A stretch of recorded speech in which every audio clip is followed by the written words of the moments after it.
Once a large number of rishis converged on the banks of the Ganga and got set to perform yaga.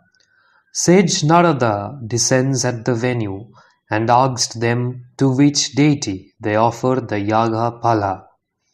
Unplushed by this, the rishis requested the sage Vrigu to solve the ticklish problem.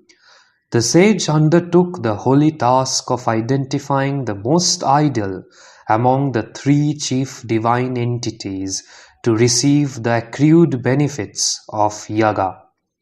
Sage Vrigu, as a part of his divine mission, first went to the abode of the Lord Brahma and found him busily engaged in chanting the Vedas with one mouth, uttering the name of Narayana with another, and looking at his spouse goddess Saraswati with his third face, taking no notice of the arrival of Brigu.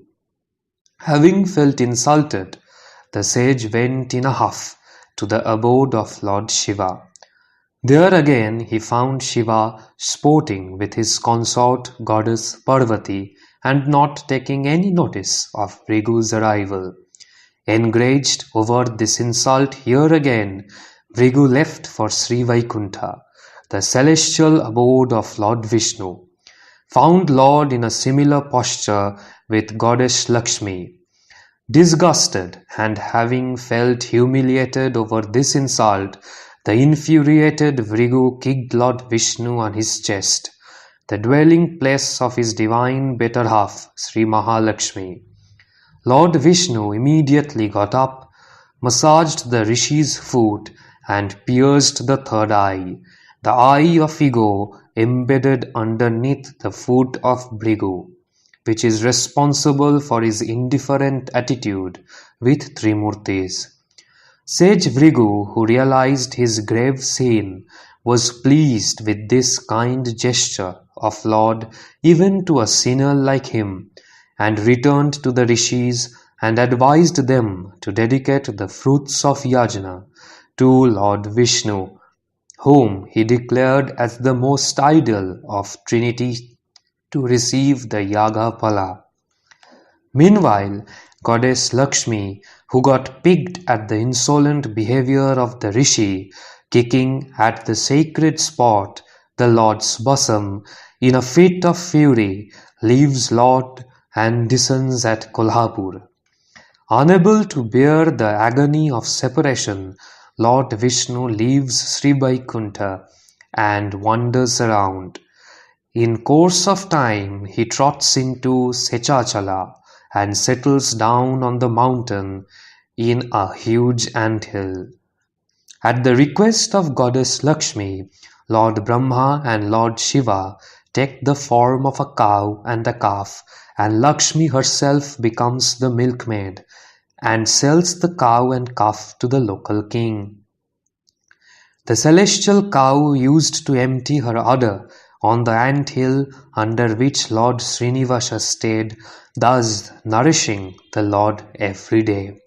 The king and the cowherd, suspecting foul play over the cow not yielding any milk, one day followed the cow and beat the cow with a stick while it was emptying its udder into the anthill. But the Lord, who was resting underneath the anthill in a bid to save the cow, received the blow and cursed the king. However, the Lord, moved by the king's prayer for mercy, promised him that he would marry his daughter at a later stage. It was the same king who was later born as Akasha Raja. The Lord then approached Vakula Devi, who was ordained by Sri Varahaswami to look after Lord Srinivasa as his foster mother. According to Puranas, Vakula Devi was none other than the incarnation of Yashoda, the foster mother of Lord Krishna in her previous birth, to whom he had promised darshan as Kalyana Murti in his next incarnation. In the meanwhile, Padmavati, the daughter of Akasharaja, grows into a comely maiden, meets the Lord in the garden one day, and offers her heart to him. Sage Narada informed Srinivasa of Padmavati's love and cravings for him, and as suggested by him, the Lord meets Akasharaja, appraises him of his deep love for his daughter Padmavati, and told the king to honor Vakula Devi, who would come to him with the marriage proposal. Vakula Devi approaches the king on the mission, and the king, after consulting his queen Dharani Devi, requests sage Sukha to fix an auspicious occasion for the celestial wedding. On the day of Vaishakha Shukla Dashami, the wedding of Lord Venkateshwara and goddess Padmavati was celebrated with great splendor, attended by host of devas and kings. Nestling, as it does in the green forests of Sesachalam ranges, the hill shrine of Lord Venkateshwara at Tirumala is believed to have been in existence, evident by the fact that there is a reference in the Rig Veda itself. There are many more legends about the Venkatachala hill and Lord Venkateshwara. The bountiful benefits acquired by a pilgrimage to Venkatachala are mentioned in the Puranas, and Sri Venkateshwara is described as the great giver of boons.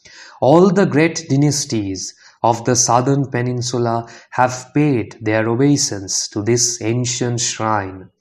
The Pallavas of Kanchipuram, Cholas, Pandyas, and the emperors of Vijayanagar were ardent devotees of Lord Venkateshwara, and they vied with each other in endowing the temple with rich offerings and benefactions. After the fall of the Hindu kingdoms, the Muslim rulers of Carnatic region and the Britishers as well stepped into their shoes, and many of the temples came under their supervisory and protective authority.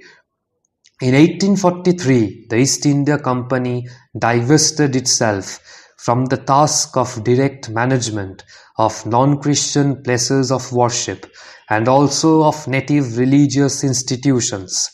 Consequently, the administration of the shrine of Sri Venkateshwara remained under the control of Mahants till 1933.